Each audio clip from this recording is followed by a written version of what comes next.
Let's Sleep Together by Flapjack09, read by Distracted by Books. Chapter 10, Extra, Maximum Cuddle. Well, it finally happened. Izuku hoped and prayed it wouldn't get to this point, but now it finally had. As he lay in May's oversized bed, the girl wrapped around him while nuzzling up against the crook of his neck. He felt no desire to get up and make his way to class. No desire to continue his hero training, no desire to improve his quirk output, no desire to do anything except stay in bed and continue cuddling until the sun burned out. This wasn't completely unexpected. After all, they had their big breakup and subsequent reunion just last night. Tensions had been high, which made the resolution afterwards that much more satisfying. He had never felt more comfortable in May's arms, which meant he could hardly fathom the thought of separating from her. Psst, May, he whispered, unsure if she was awake or not. Fortunately, she was, though only a little bit. Huh? What? Morning already? Izuku glanced at the alarm clock, just 5 minutes away from going off. Yep. Oh. She didn't even try hiding the disappointment in her tone. You don't want to get up either, do you? He chuckled, glad they were on the same page. I've achieved maximum comfort, Izuku. You can't just replicate a phenomenon like this. If I let go, I might never be this comfy again. She tightened her grip on Izuku just to be safe. Maybe we could give it another 10 minutes? Hopefully by then, the comfort would die down and they could finally muster up the will to separate from each other. Works for me. At that, the pair leaned even closer into each other's touch, wanting to make the most of their time together. 10 minutes later. Okay, our time's up, Izuku said after another glance at the clock. We should probably get up and get on with our day. Yeah, that was what they agreed on. But when the time came, neither bothered to move an inch. Izuku? Yeah. I think I'm even more comfortable than before. Me too. Damn. His groans became muffled when he buried his face in May's sternum. Any closer to the chest, and he would have gone completely catatonic due to exceeding maximum comfort levels. If only I had some kind of quirk that gave me extra appendages so I could get up without having to let go of you. Meanwhile, inside One for All. The answer is still no, Fifth. Oh, come on! What are we going to do? May began to panic. Cuddling is supposed to help boost our productivity, but we can't be productive if we can't get off the freaking bed. Wait, hold on. May shut her mouth and glanced over to Izuku, where she could see a familiar glint in his eyes. You have an idea, don't you?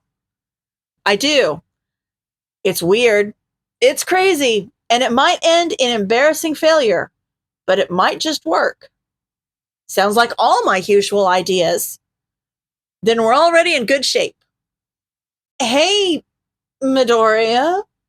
Kirishima greeted his friend as he stumbled into class, unsure of how to address the elephant in the room. Hey, Kirishima, how's it going? Good. You look different today. No, he looks the same, May pointed out. It's just that I'm here clinging to him. Yes, for his genius idea, Izuku had May accompany him to class while continuously cuddling him, clinging onto his front side like a reverse backpack.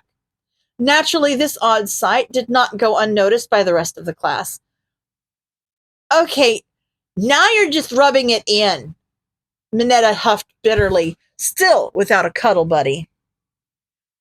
Pardon me, but I fail to see a scenario in which this is allowed, Momo politely called bullshit. It's not, but Aizawa is still not here. Izuku shrugged nonchalantly. Besides, we have most of the same classes, so it's not like she's missing much. What about when it's time for hero training, dumbass? Katsuki pointed out. How are you going to put on your hero costume with her clinging to you? Hell, how did you even get dressed today? It wasn't easy, but we figured it out. May sounded proud of them, even though their solution for that problem was to simply tear their clothes off and slap on a new pair. I predict today will consist of an unfortunate series of events for you both. Tokoyami shook his head while also pulling out his phone to record said unfortunate events.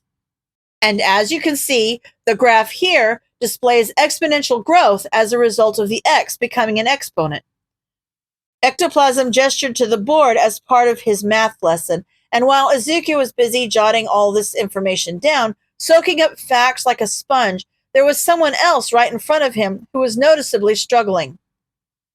Izuku, I can't see the board, whispered May, who struggled to turn her head far enough without breaking her neck. Maybe you could cuddle me from behind, he suggested, earning a pout from the girl. But statistically speaking, your front side is the best side. It's got your face, your eyes, your freckles, your lap, and your boobs. Izuku glanced away, red overtaking his face. Do you have to call them boobs? You call mine boobs? I call them breasts. Mineta calls them boobs. Oh, yeah. Either way, yours are boobier. Izuku would beg to differ, but he'd rather focus on fixing the issue at hand. If I ask Yaoyorozu to make you a mirror, will you stop calling them boobs? Fine, but they'll always be boobs to me. Thanks? He chose to accept that as a compliment. Surprisingly, having to complete a hero exercise with May strapped to his front side wasn't as hard as it sounded. Yes, she was heavy, but after 10 months of beach training, Izuku was used to carrying around heavy things. Besides, having someone constantly cuddle him worked as a great form of moral support. That alone made him feel 3 times lighter. You're doing great, Izuku, May encouraged, as Izuku ran down the empty hallway as the hero exercise involved die-harding it all the way to the top floor of the building, while other classmates tried to stop him. At least I think you are. I can only see so much with this mirror. Well, you can still be my second pair of eyes. Let me know if anyone's trying to sneak up behind me. Will do! May nodded as Izuku turned the corner. When he did, he couldn't help but stumble back at the sight of the end of the hallway. Toru, Ojiro, and Kirishima all working together to operate a giant BB pellet machine gun with the Yaoyorozu logo on it. There he is! Fire! At Kirishima's command, a flurry of pellets flew across the hallway, catching Izuku off guard, but not enough for them to actually connect. Instead, someone else managed to take those blows. Ow! Ow! Ow! Ow! Ow! Ow! May grunted as dozens upon hundreds of pellets bombarded her in the back, like the world's least relaxing massage. Izuku gasped, quickly leaping away from the rain of pellets. Hey! May is not a human shield! As green lightning surged around his body, the machine gun-wielding trio immediately knew they were screwed. Even as they kept up their fire, Izuku effortlessly weaved around the bullets like an action movie protagonist. Within moments, he had closed the distance between them, and there wasn't much else they could do but accept their fate. Nice one, Izuku, May complimented, though she was still wincing in pain from the earlier onslaught. Absently, she thought about adding a regular shield onto Izuku's hero costume so he wouldn't have to use a human one. No problem. Hopefully we should be fine from here on out. The worst is behind us. Izuku! The worst is behind you! May meant in a literal sense. Izuku didn't even think before turning around and delivering an axe kick to a surprisingly stealthy Bakugo. Ow!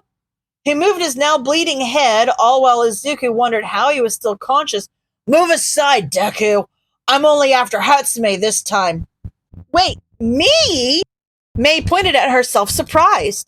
Izuku felt a similar way, but only because Kotsky actually managed to remember someone's name. Yes, you! I finally realized you're the one who dumped all that trash in my room. Hey, just because my babies were half finished doesn't make them trash, she scoffed, turning away from the blonde.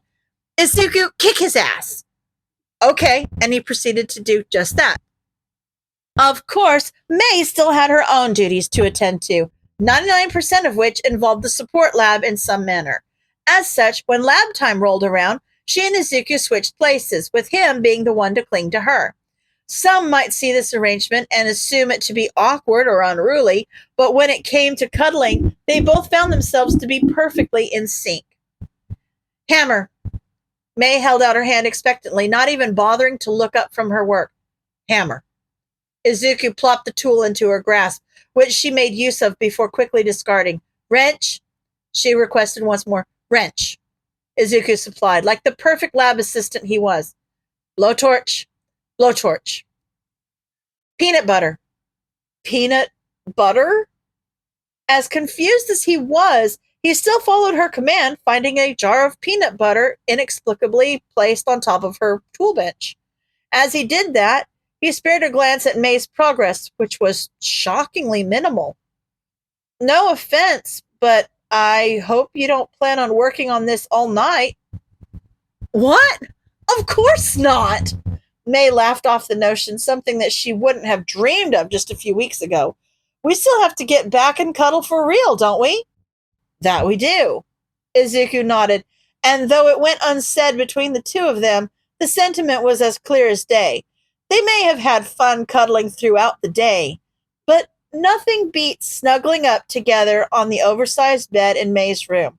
Just the two of them, basking in each other's warmth. They couldn't have asked for anything more. End of story.